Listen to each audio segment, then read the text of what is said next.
Live, Sadie. Be a good girl. Men's soccer kicks off opening weekend. Sorry. Yeah. Welcome everyone to PotentialCast live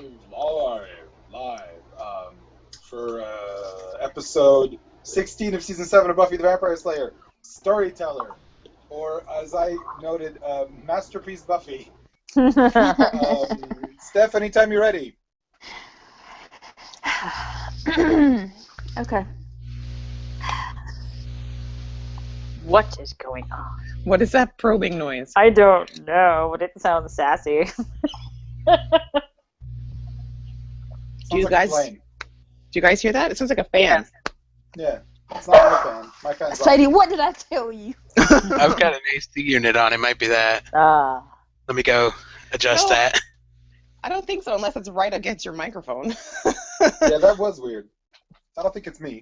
I think, yeah. Does it turn off when I mute? Hang on. Does it turn off when I mute? Yes. Yes. Okay, give me just a sec then. Thank you, Nick. I don't think it's his air conditioner. I think it is. Really? It'd make that big of a noise? Yeah, I think it just might be that the airflow is going right to where his mic is. Oh, sure. By the way, this dual camera setup that I'm doing right now is really flipping me out. Because I'm looking at you guys on my computer, but I really should be looking over here. So I finally watched the first episode of the second season of True Detective. Oh, yeah. What'd you think? And, oh my god, I love it. I don't know why some of the reviewers were like, I know. Yeah, I don't know. I am Yo, loving this season I so much. don't brass love knuckles it. for the win, man. And I'm going to leave it at that. I'm going to watch the second episode tonight. It's awesome. Yeah. I'm loving this season so much. Oh. I I don't love And, it. and Rachel McAdams. Yeah. Oh. And her dad, David Morse. David Morse, it's great. It's great. Yeah. Great. Oh, Rachel McAdams It's and awesome. Taylor Kitsch? Taylor Kitsch are dating. Oh. Really? Oh, Canada. Ooh. Oh, Canada. Yeah, they are. I'm surprised you haven't heard about it, Illyrio. It's national You know news what? here. As I've said, it's been a week of nothing but stressing out about back taxes. You're all good. Yeah, Am I upside down? you are, Yes. but it's okay. I thought you were just giving out a shout out to Missy Poole.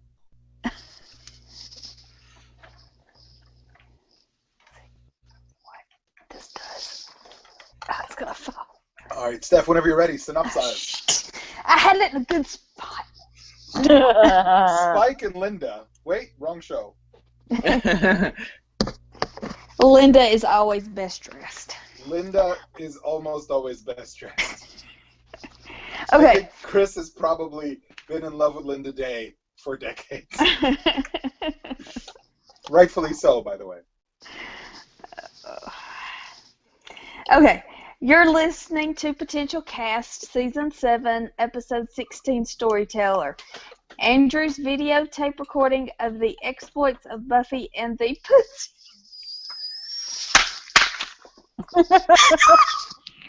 The what?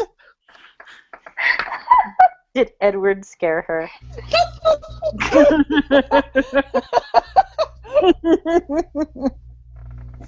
Okay. Hey, Steph, you want to start over? Yes. Take your time. That was creepy. Okay.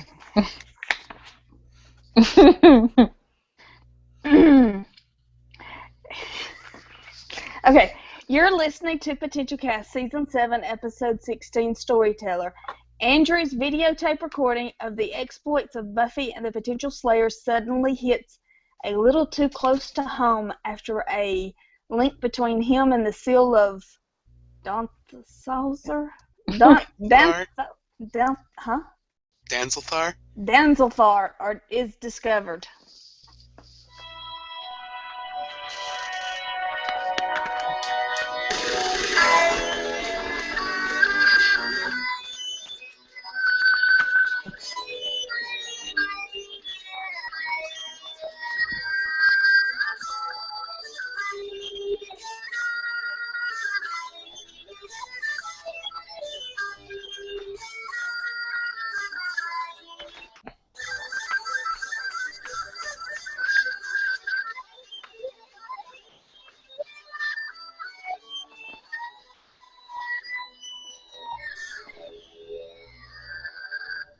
My name is Stephanie. I'm Kimberly. This is Gabby. I'm Illyrio. And I'm Nick. Hey, Nick! Welcome, Mock Nick. Welcome back. Good to be back. Are you sure? What? Oh, no, you don't, Gabby. I'm not letting this. I will not let this stand today. I can do what I want. I got opinions. Jeez. No. Let me tell you, little lady. I'm still really thoroughly enjoying our Ted-tacular episode that we did for our 5th anniversary. And the number of times that I've spoken to my daughter and said "little lady," in a very Stern voice. John Ritter voice. Yeah, we went mini golfing and she was wondering why I was such an ogre. Yeah. Nick, how's it going? It's going all right. Good. So, Steph, ask Nick some questions. Oh, Nick's been on before. We know that Nick watched. I can't remember. That's why we should ask him again. I thought I knew until I started to say. I was on Season 4, Episode 6, Wild at Heart, and Season 6, Episode 22, Grave. Oh, good ones. So did you watch when you were a wee lad live? No. Or did you watch later? I watched later. I caught Angel in syndication and then went back and watched Buffy. Oh, yeah. Aww. Those were the days. I bet you guys can't wait to find out what happens on Angel. Actually, yes. I think that's next episode we might get a little foreshadowing of that, but we'll see. Hey, so how awesome was the intro to this episode? Very awesome. Really, this ranks up there as one of my favorites. I'm not gonna lie. Thank God. I adored it. Oh boy. It is absolutely imperative that I express to each and every one of you that the Masterpiece Theater intro to this episode with Andrew introducing it immediately made me flash to Sesame Street's Monsterpiece Theater with Grover. Yes. And from that point until the very end of the episode, I loved almost every single second of this episode. Absolutely, not a lie, absolutely one of my favorite episodes of Buffy so far. Just great and brilliant and fantastic. So we see, like, Shakespeare and Nietzsche, and then we see comic books and Star Wars. Are they saying that because Andrew reads, these heroic fictional books, that's he's getting his reality confused? I don't think it goes that deep. I think it's just they thought it was funny because it was. Yeah, possibly. I'm probably thinking about it too much. All right, let me read. Sorry, guys, I have to interrupt, but someone is buzzing. Buzzing? Buzzing. Yeah. It's not me. Not me. What happens if I mute? It goes away. It goes away when you mute. Oh no. Yeah, I'm wondering if it's your Should I- headset. Yeah, should I try switching to the internal mic? Yeah, sure. As long as you could still hear us from your headphones, that would be a really good idea. Yeah, let Sorry, me do Nick. that right quick. Yeah. Thank you. Yeah. So, Okay, is that any better? Yes. Yes. Okay. Uh-oh, now we can't hear you. actually, you know what?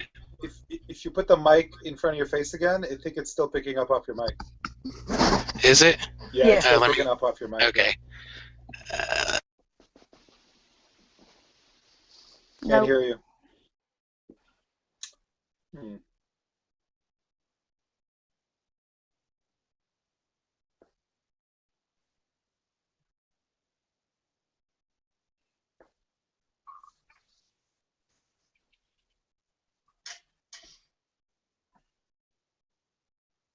Hello? Yeah, we're just Okay. being quiet. Maybe I'm muted. No, we're just being quiet and waiting, I think.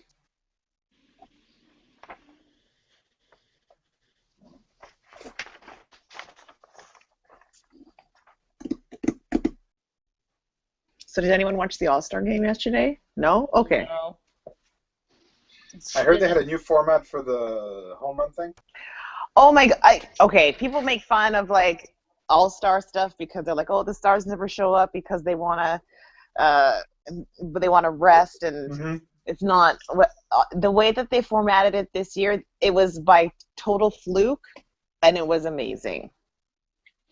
It was so exciting because where other home run derbies is just like, ugh, okay, every once in a while they'll be like, oh, that was pretty whatever. But no, it was so cool because it was timed this time. It wasn't like, oh, you have so many pitches. Okay. So they were going to have it 5 minutes per at bat, but they changed it to 4 because they wanted to get in everybody before it started raining because it was rain in the forecast. Yeah. So by making it shorter, it actually sped things up, so it kept it going. So they're not allowed to swing the bat until the ball lands. So they can't like chuck 10 balls at once, and you're like yeah. Anyways, it was exciting for me. I'm not explaining it very well, but it was really cool. And it was held in Cincinnati, and the guy from Cincinnati won. Yeah. And Rigged. was there a championship wrestling belt or something given to him or something? Yeah. That's pretty funny. Somehow they had a WWE Yeah. heavyweight title belt Oh, there, it's probably and one they of the gave ones it that to it him. was probably one of the ones that Edge threw into the river in Probably. the early to mid 2000s. And John from Nikki was there with his son. Yeah, Yeah. because they're from Oh. the area. That's pretty awesome. He posted a picture. I'm like, that is too cool. Yeah, no, they had a great time. Nick, are you there? Yeah, we can't hear you. So I think we're gonna just live with the buzz. We'll pretend we live in BC. Just unmute yourself when you have a comment. or we'll just live with the buzz. That's what I do because most of the time I'm cooking. Aha! Well, The truth. I'm giving myself a manicure, so why not? That's actually what I'm doing right now too. I'm just drinking and eating candy. Speaking Well, of which, I'll be drinking for the next episode we record. I'm just too lazy to go to the kitchen right I would like to introduce everyone to my friend the captain. now. Captain Morgan? Well, ahoy, Kimberly. I've got a Russian fellow, Mr. Smirnov, that is joining me. I boycotted Russian vodka due to their homophobic stance. Oh. It's what's in the kitchen. I'm going to be drinking it. I have like top shelf Walmart wine. Nice. Woo! It must be working because you dropped something. Okay, Nick. He disconnected and reconnected. Hopefully he'll be able to make himself heard. Do you hear me? Yeah. Hey, Nick, thank you for trying all that. I'm Am I sorry. still buzzing or not? It's actually not buzzing right now. No, sounds good. This is great. Awesome. Okay. All right. So, All right. Woo! So everybody likes this episode except for me. Get going. Here. What else is So- new? Steph, you were talking about how it goes from Nietzsche to this and that, and then there are comic books. Yes. Yeah. Well, I think maybe those comics books are his Shakespeare. Yeah. All right. Let me read my fun facts from Robin, so Yay. he won't get. And I'm gonna read them all. So he's okay. Whoa. Because sometimes I'll leave some off, and he adds them in the comments. Okay, Storyteller. You can just delete those when he does that. You know.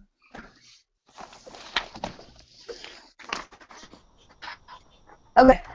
Storyteller was an experiment. I've never heard this before, to see how the audience would respond to a show centered around Andrew, since the series was ending and they were trying to find a character upon whom they could build another spin-off show.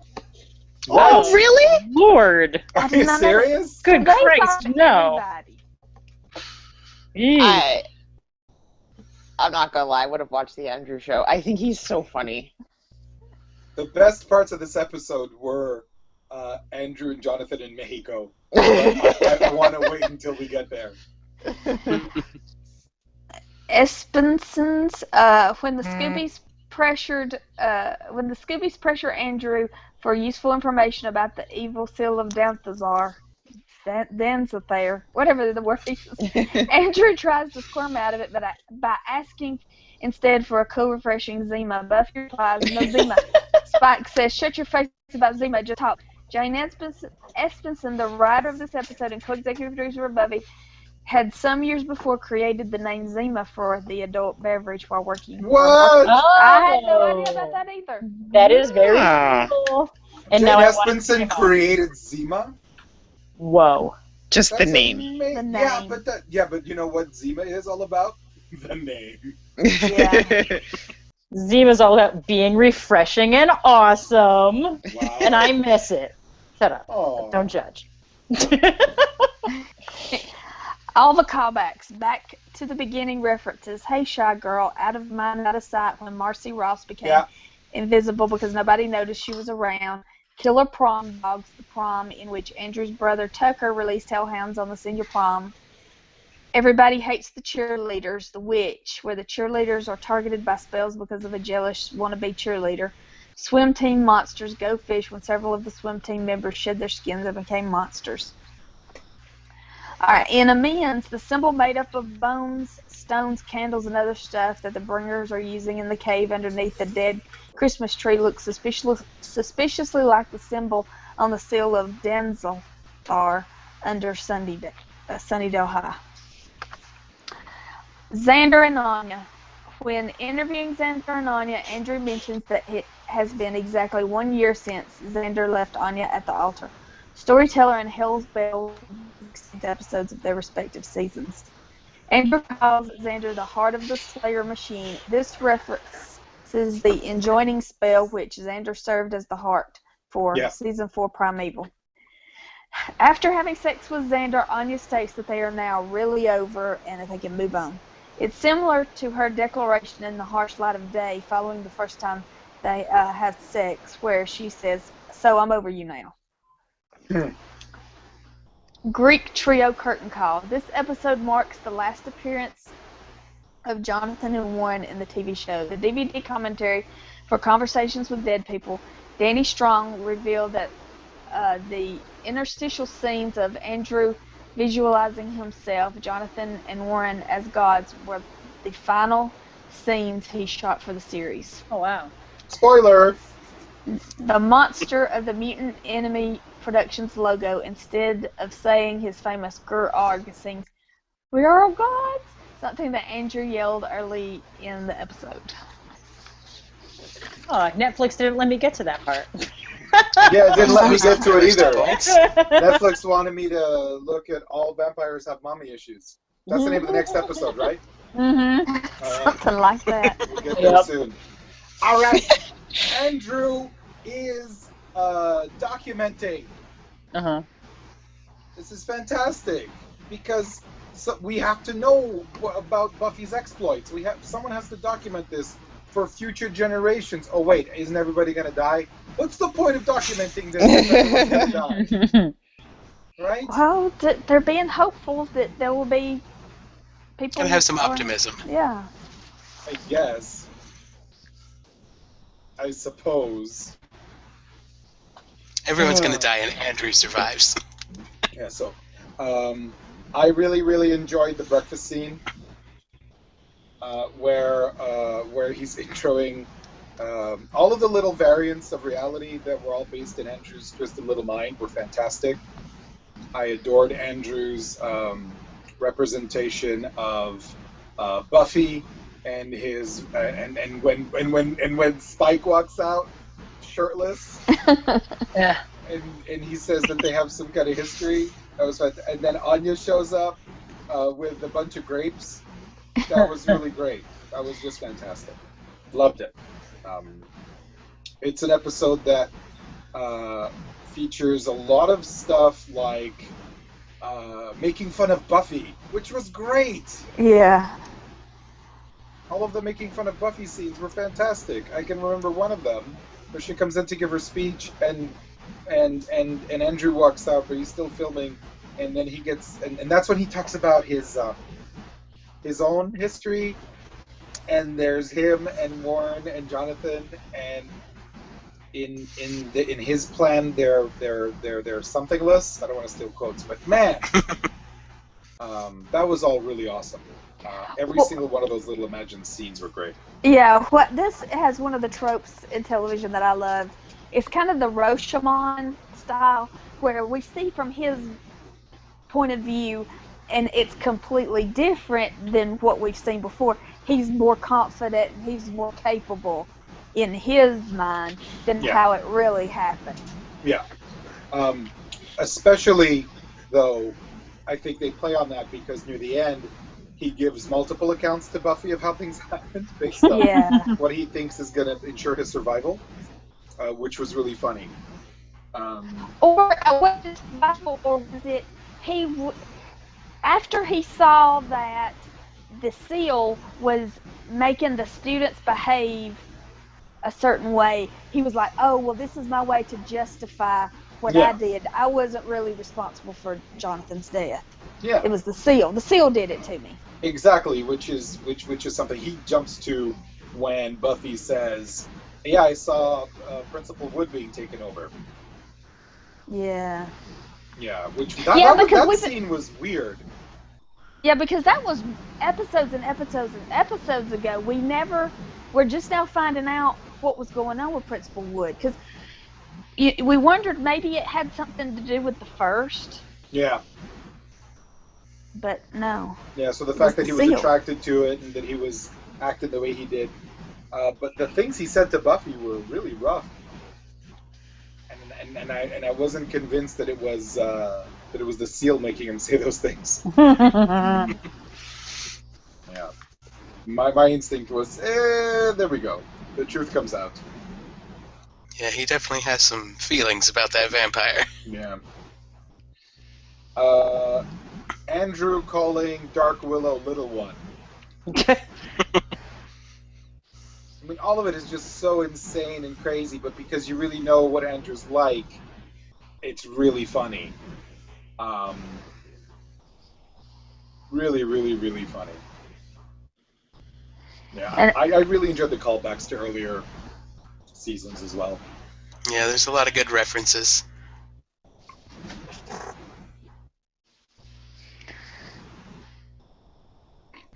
Oh my gosh, when Andrew is talking, you think that he's talking about Willow and Kennedy making out on the couch, and he's just totally oblivious to it. To talk about the curtains of the window sash. Something, the window sash. Andrew did a really great job.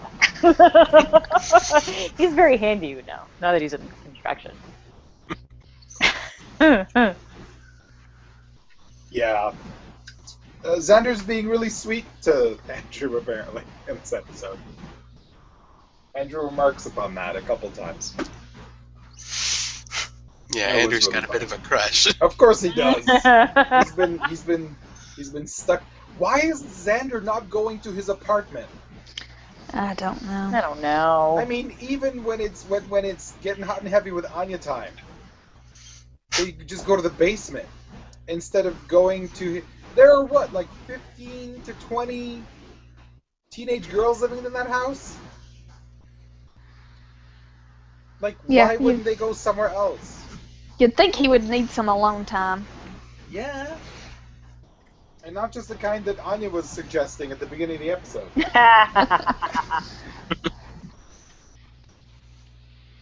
Yeah. I love this one. It was fantastic. Hey, Kim, how's it going? Sorry, guys. What'd I miss? I was just going on and on and on about how Andrew's bits were hilarious. and how all his reimaginings of himself being, as Stephanie put, more confident and much more sure of himself were just very, very charming and brilliant.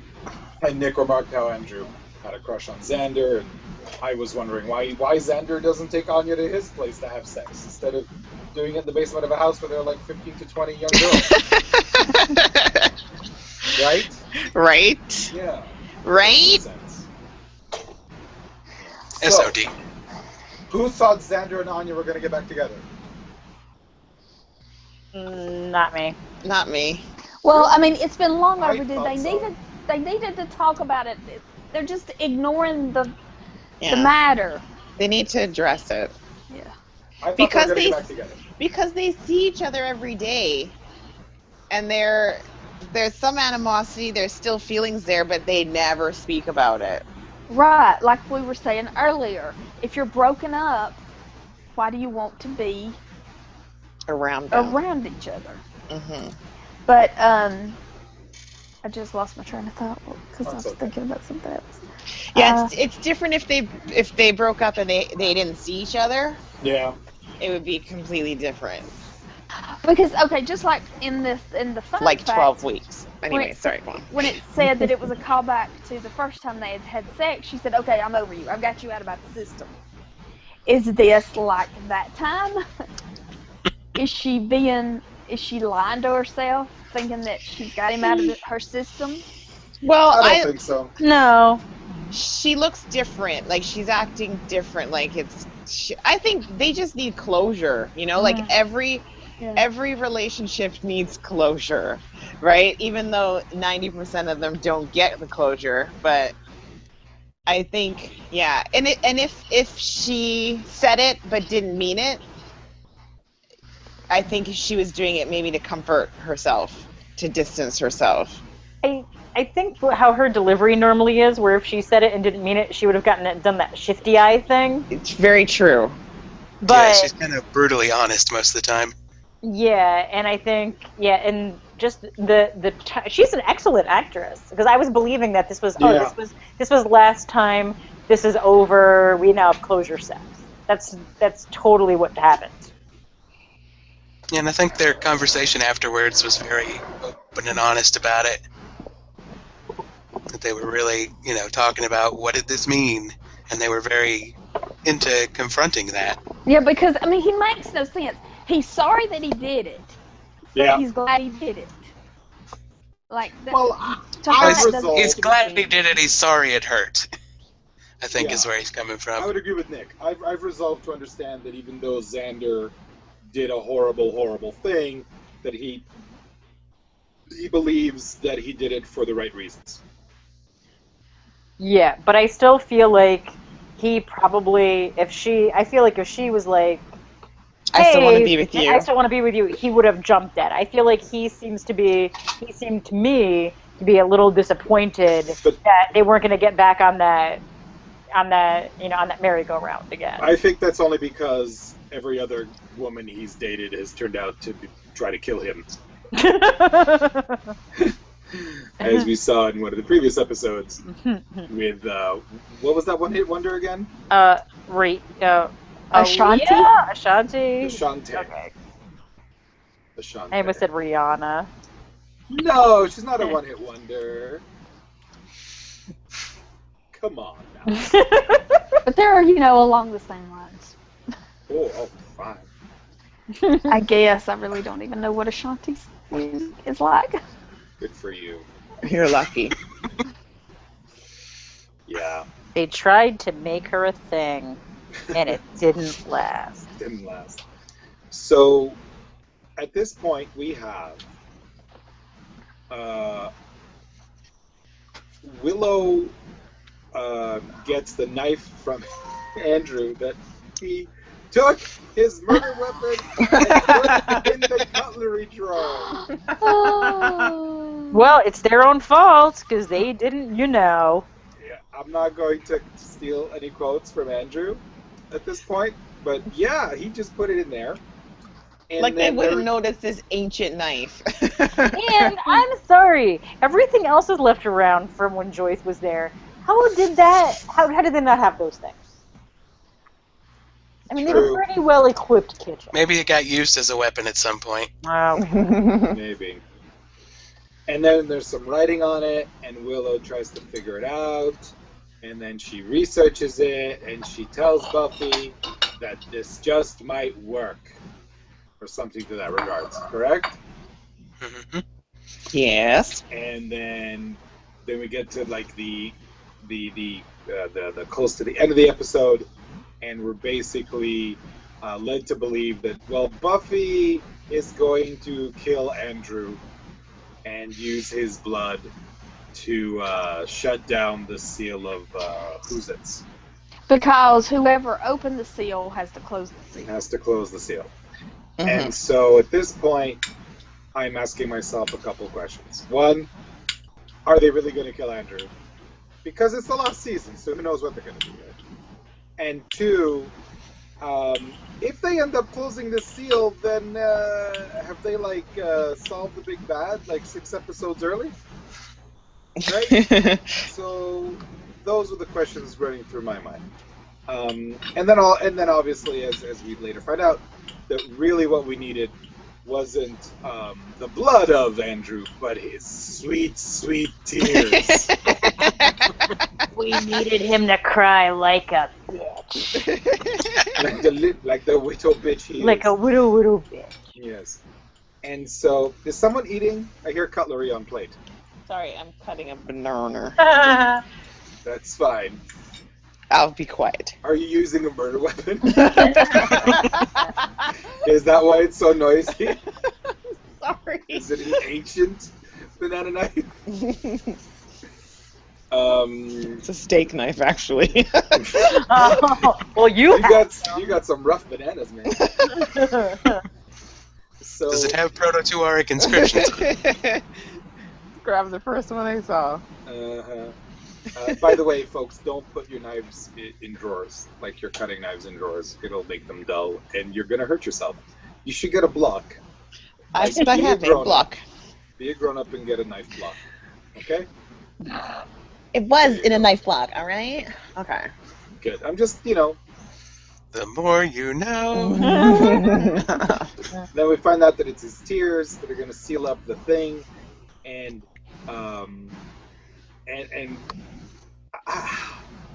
at this point, I'm really confused. I How thought so?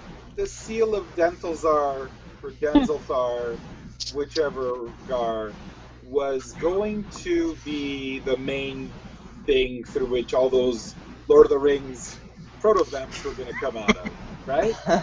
So, we're being led to believe that they closed the seal because behavior went back to normal at the school after, right?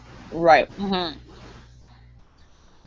And I know that it's not until next episode that we actually have someone touch upon whether or not things are over. But I felt at the end of this episode that really they're gonna just leave it as such and like this, and it's just gonna be done. I thought that was very weird. I don't know if you guys thought that was weird, or if you were just too focused in on the Andrew storyline. But I thought that it was weird that they were to seal it now. I was expecting that seal to play a much bigger role in the final couple episodes. Well, I took it as now they've put the lid back on the pot, but it's still boiling underneath, so there's going to be a huge explosion later on where all shit's going to break loose. I guess I could say that that it's kind of a temporary fix, maybe. Yeah. Spoiler The first alert. could have other methods. Yeah, and I guess if blood was used to open it once, then blood can be used to open it a second time, right? I suppose so. Yeah, that's true. It just seems weird.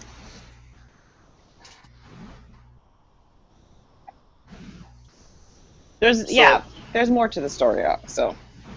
So it isn't so much about closing the seal as it is giving Andrew redemption. Yeah. Yeah. Okay. Who here believes that Andrew is redeemed? I think he is for now. Yeah? I think I they're think he's going on to cut the him. path. I think they're going to cut him some slack. This little bitch needs to go to jail. He killed his friend. And Well, how There many were people- circumstances. Well, how many people didn't Xander just kill random people? What? No. When did Xander kill someone? No, he killed. Well, in Once More with Feeling, when he brought the thing back, and then all those people died. Well, I guess that is his fault. Yeah, he should go to jail. Oh, what are you gonna put him in jail be for? convicted. They've Yeah. all killed somebody. Yeah, they've all. Yeah. So, actual murderers: Willow, Andrew. Anya doesn't count because she was a demon at the time. Doing demon work. Has Buffy ever actually killed someone that wasn't a robot trying to bone her dad? The Knights of her mom. Byzantium in season 5. Yeah, but those guys signed up for that. The zookeeper in the back. She tossed him into the hyena pit. No, that's true. Whoa. Wow. They're Dun, all dun, dun. murderers. Gabby, didn't you mention this in your thesis about the...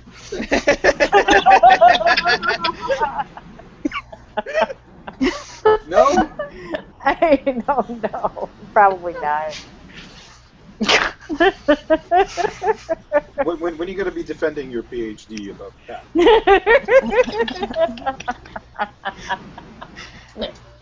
Is that still your favorite episode? I don't know. I have to rewatch it. Uh, But I'm going to venture to still guess that love it's it. still her favorite. But I still love it very, very much. It will always be a part of me.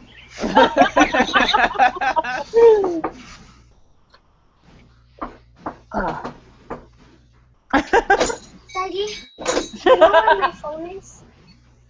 Do you know where my phone is? I'm not gonna play on it. I'm just gonna do videos with mine. Probably upstairs in my kitchen. I don't know. But could you come with me? I can't. Ask you on podcasting. The on-air light is on. Close the door behind you, please. Thank you. No.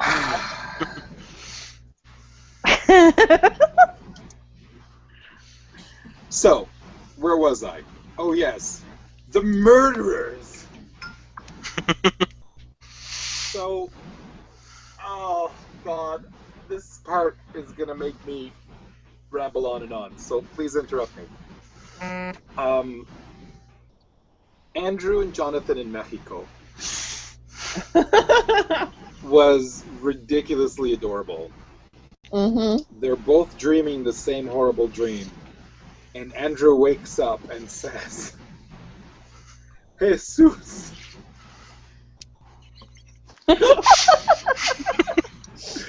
Oh my gosh. And then he quoted the thing that we later found out was, because Jonathan went and looked it up again in the dictionario, that meant from beneath you it devours, right? It eats you, starting with your bottom. It eats you starting with your bottom. And there's so much awesome in that. And the shy bladder, and Warren showing up, I guess, for the first time, trying to convince Andrew that they have to go back there and he has to kill Jonathan. Because they're going to be rewarded. There's going to be rewards. Yeah. They will live as gods. They will live as gods! Man. Yeah, so it was really great seeing Jonathan again. Because after him being dead, it's like all he has to offer now is kind of really funny bits and cuteness. I really enjoyed how Andrew tried to defend or to prevent himself murdering his friend based on an eventual purchase that Jonathan was going to make for him. I thought that was very funny. I think at that point I stopped taking notes because I couldn't take it anymore. I was too enraptured in the episode. Mm-hmm. I thought the one thing I didn't like about this episode is when Buffy runs into Principal Wood and he's bleeding, and I guess they're trying to be cutesy with each other. Ugh. Yeah, I don't like this relationship. I don't like it either. They He's her don't boss. really. Yeah, they don't really have chemistry. No, that's He's her boss. exactly it. I don't mind that. It's just that I think they're forcing like a love interest when there clearly isn't any. Well, either they have no chemistry or the characters still don't know. They're still playing coy, like Buffy doesn't, like she doesn't know if it is supposed to be a romantic relationship. I don't know. I suppose. Because just for all she still at this point, for all she knows, he's just using her because he knows she's the Slayer. Yeah. And Now he has an ulterior motive. Yes. So I don't know. Maybe it will develop.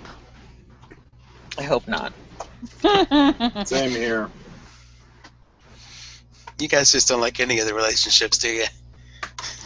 No, I necessarily. don't. I don't even like Buffy and Spike. It still irks me. See, that one I'm still behind.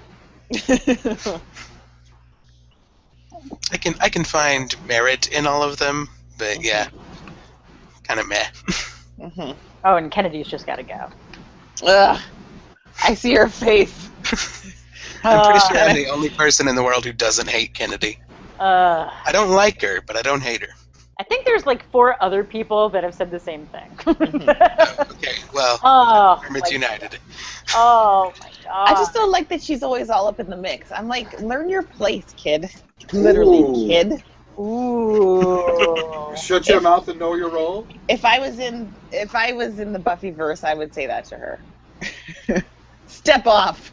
Well, she's not really like one of the potentials because they're so young.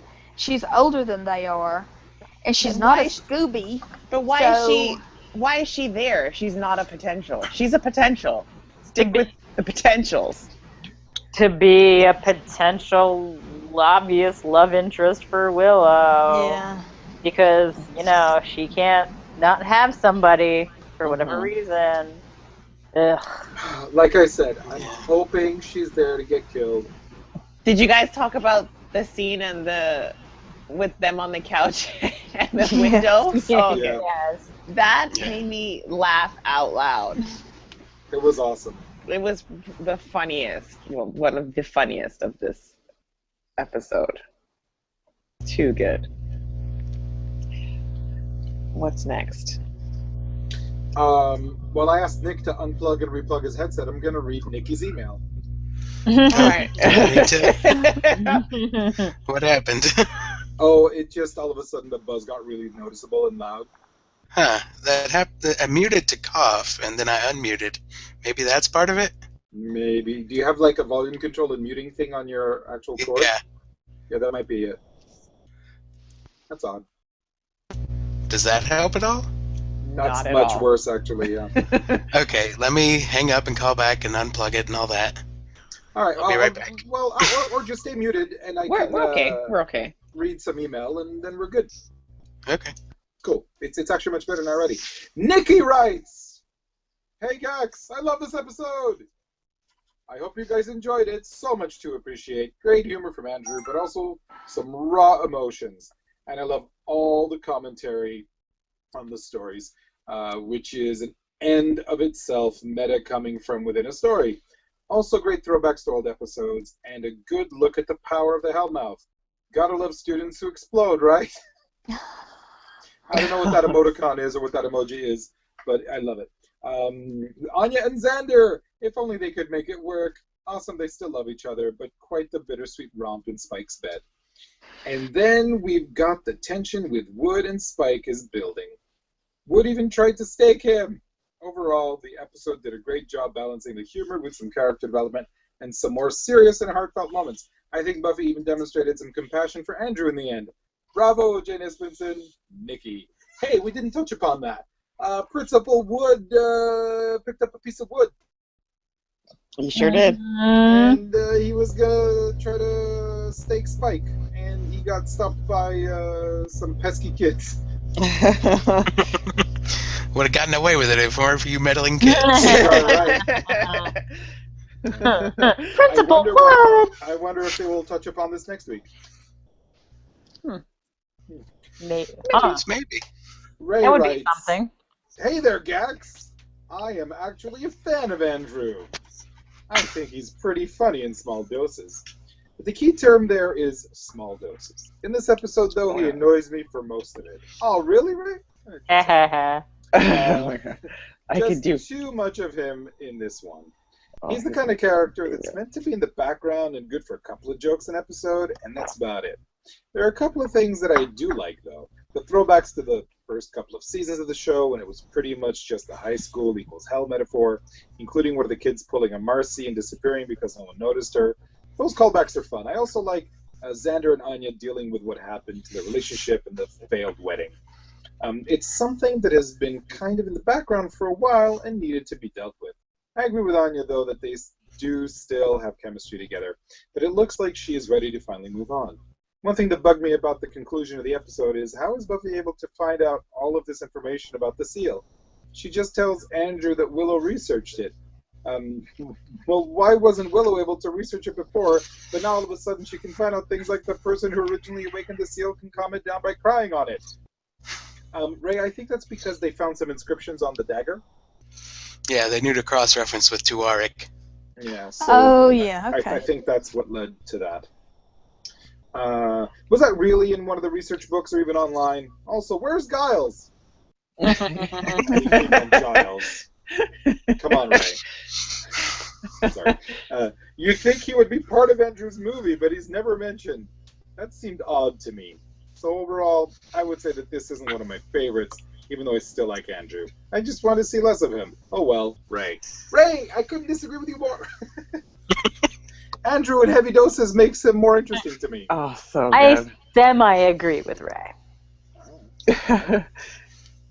Because we all know there's no love for Andrew with me whatsoever.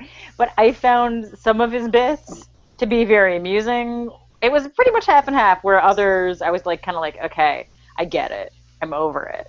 I don't know. In the very beginning, I hated it because I was thinking to myself, oh Christ, is this entire episode going to be like this? Because I'm not okay with this. I am very much not okay with this. But the little fantastical in his imagination, how things happened, very, very amusing. That was But the when best. that kind of stuff wasn't going on, Yeah. I just can't even with him. I just can't. Can't do it.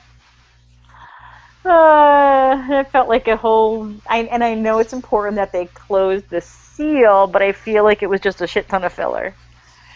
Oh, Allie writes, what better way to end the most fillery third of a season to ever fill a season than with a meta episode? Even if you don't enjoy this episode, you at least have to be amused by the overdrive lamp shading. Personally, I love this episode. I think Andrew is adorable. I even went to see Tom Lenk do a one-man show in San Francisco at the Dark Room. He's very funny and very dirty. I thought I knew everything about gay sex a straight woman could know, and then I saw Tom Lenk do a show. Anya and Xander are so susceptible to flattery.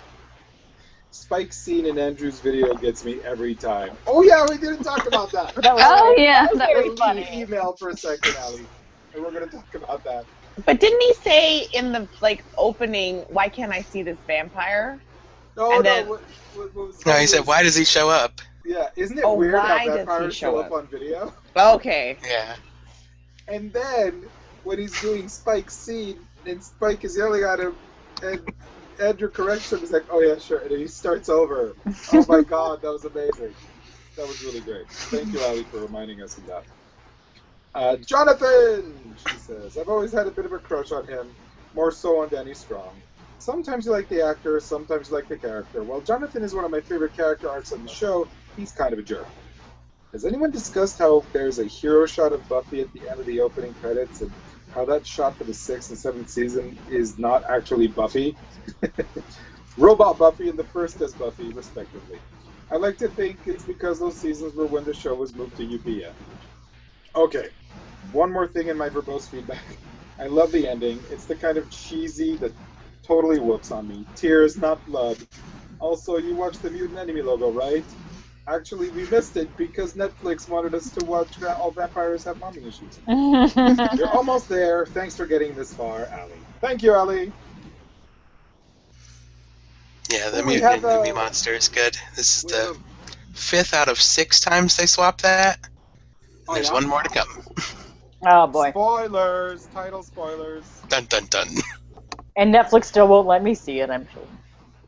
Well, they will. I mean, you can actually say, No? You can tell Netflix no? I think so. Can you we're tell gonna- Netflix to just keep playing and playing without stopping after every 2 episodes? No. Really? Because I get mad when it's like, "Are you still watching?" Yeah, I think that's bitch, wonderful I that am. it does that. Here's Well, yeah. Nutty's voicemail. He fall asleep. Hello, PotentialCast. This is New Chest with some feedback for Storytime. This is the first time I have rewatched Storytime since it first aired. And Wow. when it first aired, Really? I was on the phone with my now husband while he was overseas in Afghanistan. So I never really watched it, never really paid attention to it, which is really funny. I remember a lot of people enjoying this, and I remember having an idea of what it was about, but rewatching this, it's not as good as a lot of people seem to react to it. What? I'm sure Potential hated it because they all hate Andrew. What?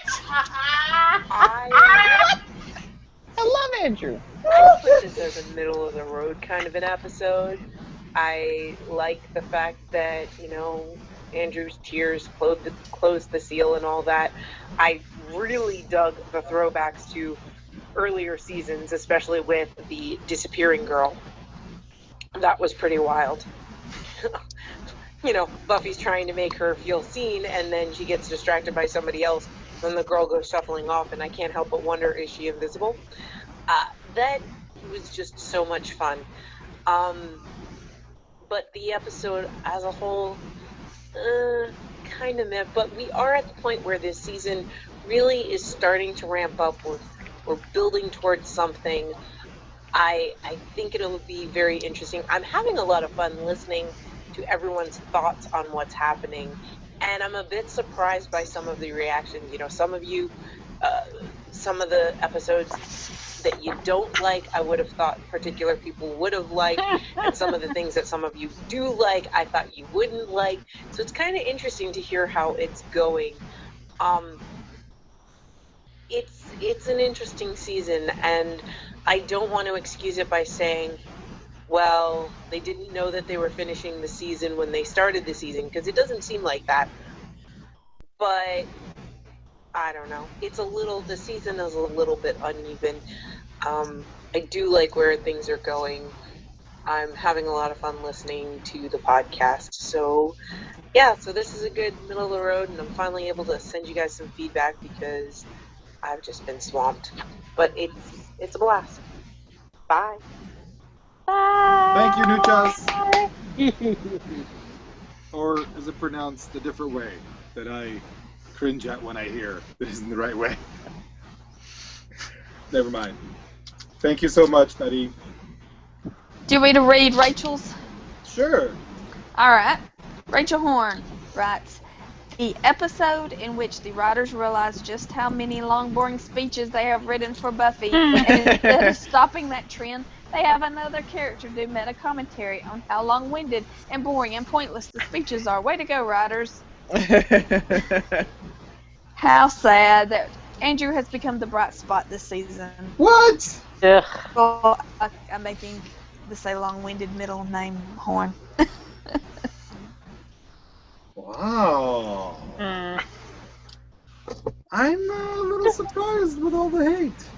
Me too. With you're surprised by my hate? No, all the hate. Oh. All the hate. Oh, okay. See, because I thought this was everybody loved this. Like when I think of Storyteller, I think of Superstar. I think that these are the same kind of episodes, and I figure people love them. Uh-huh. I love both of those. I'll read Ian's feedback. Cool. Ian says, "Hi. Here are my thoughts on Storyteller. This is the Andrew-centered episode. Yes. It is. It is the Andrew-centered episode. For me, he's the best reoccurring character on the show outside the main cast. I think maybe because I identified with him when I first saw this in my early 20s as a gay geek, kind of on the outside of things. Plus, as a result of watching this episode, I kind of fancied him too. It's a lovely opening that gets you right in Andrew's head. I'm only disappointed that they didn't make some alternate credits for this one. Yeah, that would. Well, they did have an alternate Gur arc that I Yeah, couldn't get to. good enough. Thanks, Netflix. Now the theme of the episode is that Andrew, hiding behind the camera, can't face reality. It's played for comedy for the most part, but it breaks my heart in the end. He needs Buffy and the Scooby Gang not just because of the first evil, etc., but he needs their support and example to mature, because I'm sure there's a great guy in there. That's true. He is longing and has been all season. He's looking for a place to belong. And he's looking for somebody to look up to and somebody to like. He's a follower, you know. I think that's your phone, Illyrio. That is Oh, so yeah, weird. I know. It won't be in the recording, so we're okay. Okay. It'll just be on YouTube. Okay, and so Ian continues. On a side note, I think that if they had gone with Xander rather than Willow as the gay character, I think we would have seen a relationship between Xander and Andrew. That would have been more interesting than Willow Kennedy. Yeah, clearly Andrew. Agreed. I agree with you 100%. Clearly Andrew is currently going through a Xander crush. Aside from that, the episode is filled with fun moments, such as everyone saying they don't like to be filmed until Andrew sweet talks them into it. Yeah. Except for Spike, who, like Andrew, has a persona he's hiding behind, and so is more than happy to act for him. I find it sweet. And then there's the juxtaposition of Andrew's vision versus reality, which includes shirtless Spike. Andrew panning away from the speechifying nicely meta, and the best bit has to go to the God's fantasy. Thank you for bearing with me while I gushed about this. I know not everyone feels this way on this one. Thanks, Ian. Thank you, Ian. Ian. I'll read Drew's email. Okay. Drew says, "Hi, Gax. I started watching Buffy and listening to the podcast just this March." What? Whoa. Whoa, wait a second. It didn't take you 5 years to get to this point? Wow, good. I passed you guys on the show, but I'm glad to have caught up with the podcast in time for Storyteller. This is one of the more enjoyable Season 7 episodes for me because it works as a standalone. This is also the first episode where I found Andrew's quirkiness to be enjoyable instead of grating. I think the writers used the storyteller concept to get to some harder truths for several of the characters than we normally see. Anya and Xander's conversation and Buffy's speech to Andrew. I'm looking forward to seeing how you react to the rest of the show. Thanks for the many hours of entertainment, Drew. Thanks, Drew. Welcome. Thank you for taking the time to write. Yeah, we really appreciate that.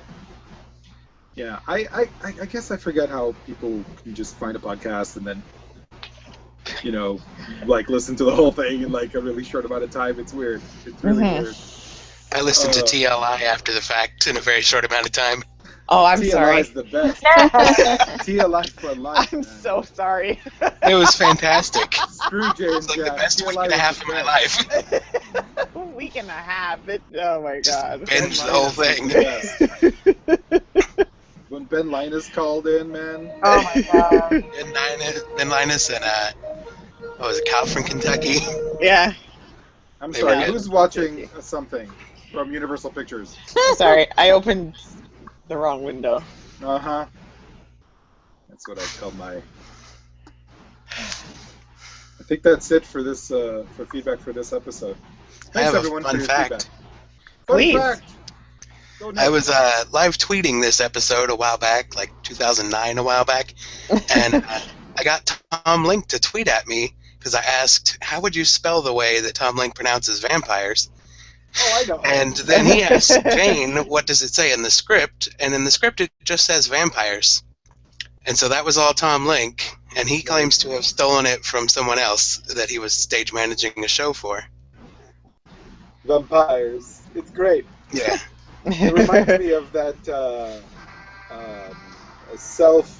self-loving jerkface Will Wheaton, who on Twitter just the other day said, "It's Furiosa, not Furiosa." In a very Hermione way. I don't know. Will Wheaton's fine. I just find his online persona to be really annoying, and so I tend to give him a hard time. Will is fine. He likes the stupid hockey team though. So the whole vampire thing. Yeah, evidently that came entirely from Tom Link's performance. Yeah, I really, really enjoyed that. I remember writing that down as one of my very few notes for this episode. Yeah, it was great. It was really great. Do we have any more points? Do we want to talk about anything else that maybe we've missed or just glanced over, or do we want to get to ratings? Raw watch. Hello. Go for it. Yeah.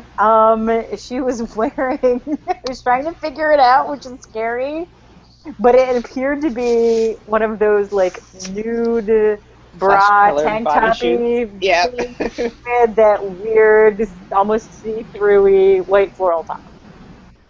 I feel like it probably was one of the little tank tops like underneath, but it could have had a shelf bra. I think it was flesh. It was flesh colored. It was too see-through, so they had to be like, we need to put something underneath this. Regardless, you could see it. I would like to officially declare how disappointed I am that there has been no tool belt watch since those 2 episodes, and I'm really, really, really, really, really depressed by that. I just want to let everyone know. And we can assume there was some off-screen tool belt with the window sash fixing. Oh man, Nick, come on. You don't have to patronize me. Don't humor me, man. It's all good. I'm a big boy. I'll get over it, I hope. Any other points? No. I liked Andrew lip-syncing Anya's lines when he was watching. Yeah. That was the best. Mouthing. That's actually one of my notes. Why am I not reading my notes? Oh, I love that. Oh my god. The mouthing along everything that Xander and Anya were saying. It wasn't just Xander's things that he was mouthing out. It was everything. It was like so weird. It was really weird. It was a little stalkery. Oh, it's amazing. I thought it was great. I think Andrew is a very, very well-developed character on the show, and I like that. Yeah, they've definitely given him some new dimensions. Yes. Substance, thank goodness. Mm-hmm. All right. That was one of my favorites. As Gabby sits quietly. It's fine. Gabby is entitled to be wrong about things. This was a very trio-heavy episode. We know Gabby didn't like it. I know. I mean, I didn't hate it. That's good. Just step up.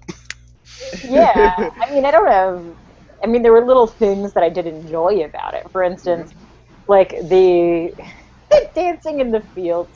That was funny to me, the whole gods thing, because visually, it reminded me of Bushing Daisies. No. Which, and especially at the beginning, a lot of the scenes where... Hold on, everyone. Okay. Okay, GarageBand just had a crash, so hold on, everyone. I need everyone to just think about exactly what they were thinking about at this moment.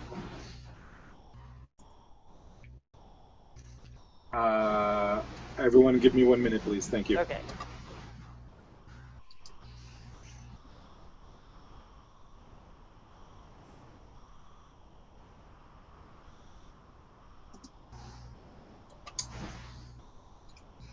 Gabby? Yes? Can you restart your point about Pushing Daisies, please, and then we can go forward. All right. So what I did like visually was the scene, the God scene where they're dancing around with the flowers. It reminded me a lot of Pushing Daisies, which I absolutely adored that show. And then the scenes where Andrew's talking directly into the camera, sitting behind it, totally reminded me of Dr. Horrible. That's true. There was a lot of Dr. Horribleness there. Wasn't And you know, so that kind of stuff I thought was, and the whole Anya Xander thing was a little heartbreaking to me. I mean, everybody's been there, Yeah. But other than that, I don't know. The building tension between the principal and Spike just seems kind of forced, and I don't care. And there's no connection between him and Buffy. The making fun of Buffy was funny, but then and watching Willow be bored was funny. But then friggin' I'm just kind of every time something good happened, something took it down to make it be less awesome or amusing to me. Plus, all the Andrew all the time, but it was nice that everything coming out of his mouth was not a Star Wars reference. So there's that. I not my favorite. Totally filler.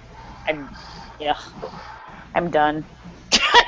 So it sounds like a rating is about to come out of your mouth. Do you want to rate it? Oh sure, okay, sure. I will give it 3 out of 6 Zimas, bottles of Zima. 3 out of 6? 3 out of 6 bottles of Zima. Yes. Yeah, it wasn't awesome, and it wasn't the worst. It's meh. Just kind of middle of the road. Yeah. So 5 out of 10, you mean? Yes, or 3 out of 6. 50%. Sell Zima in a 10-pack. Duh. I get it. Sorry. I'm like, 3 out of 6?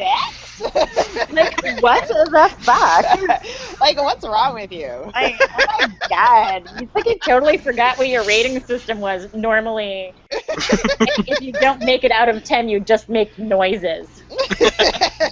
I love those, by the way. My favorite rating system was way back in season 1 when Illyrio said, like, out of 34, I give this a lucky 19 for that one with the baseball kid. That one stuck with me. Wow, that's a great memory. I wish I could remember like that. Me too. Chocolate. It was like 5 years ago. Yeah. Yeah. It's easy to forget. Well, we now have a biographer. Thank you. Nick, rate? Okay, I definitely enjoyed this one. I think coming back to it now, I realize more of I was not as immersed in it, I guess. And so some of the shine has worn off of it. But I do still very much enjoy it, and I very, very much enjoyed it when I first watched it. And so it's a solid episode. It's not, like, spectacular, but very, very good. I would give it an 8.5 out of 10 vampires. Oh, I was going to use that one. Very I figured someone might want that one. Stephanie? Me? I love this. I think it's hilarious. It completely works. It's been, great payoff, emotional payoff. The show is making fun of itself. The writers are making fun of themselves. It's hilarious. 10 out of 10 shy bladders. Nice. I love this episode so much. I really did. This for me is, I love it. I think the Monsterpiece Theater beginning was great. I loved all the misrememberings. The Andrew and Jonathan in Mexico should be its own movie. Netflix, get on it. What are you waiting for? Produce this sucker. I'm going to give this episode 10 out of 10 Budos. Kim.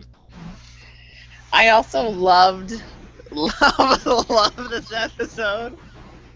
I'm not sure if the cameraman got a new toy, but I don't know if anyone noticed, but there were a lot of Steadicam shots in this episode. Oh, yeah? This is just things I noticed because instead of cutting back and forth between the characters, there are a couple of scenes where they actually played the whole scene out, and I was like, that must have been, different for them to do, which was nice. Was that when Andrew was supposedly filming the scene, or not necessarily? I don't think so.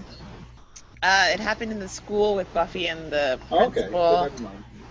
Anyways, that's just me being a TV and film nerd. But anyways, my favorite parts were when Andrew was reliving his own history, if you will. It made me laugh so much. I just thought it was great. I loved the episode. I thought it was funny. The non-Andrew stuff, I was just like, blah, but I enjoyed the episode. Anyways, I was going to give it 9 out of 10 vampires as well, but I have to come up with a new rating system. 9 out of 10 teardrops. Aww. Bizarrely, that was my backup rating system. Ooh. I would go into what I usually say, but I have chocolate in my mouth. Sorry, John Tablet. That's thought. You can tell us what you think by sending us an email at PotentialCast@gmail.com. You can call us 270-40-BUFFY. Go to PotentialCast.com. Follow us on the tweet machine at PotentialCast. You can find all our back seasons at PotentialCast.com. You can subscribe to us in iTunes or any other podcatcher you prefer. I'm back on Downcast because the Apple podcast thing wasn't working out for me. Why have a podcast app where you can't sort your podcasts alphabetically? Fuck you, Apple. Also, Facebook.com/groups/PotentialCast, if it's not being temporarily taken offline, is the best. Join it. Keep it spoiler free. It's awesome. It is. Is it quote time? Yes. I'm going to let Kim go first, because she usually only has one. Go, Kim. Oh, I had 3, but that's okay. Oh. All right, go, Kim. I deflect thy power. Thank you, little one. Thank you. Sorry. Jesus. That was really great. Nick? Really should have had that foot rub.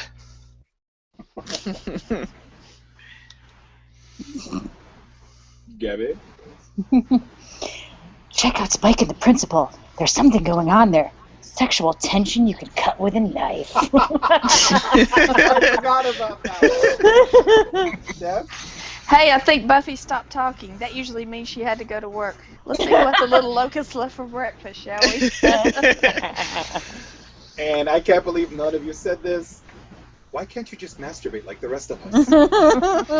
Because we were leaving it for you. You're welcome. Thank you. In my plan, we are bedless.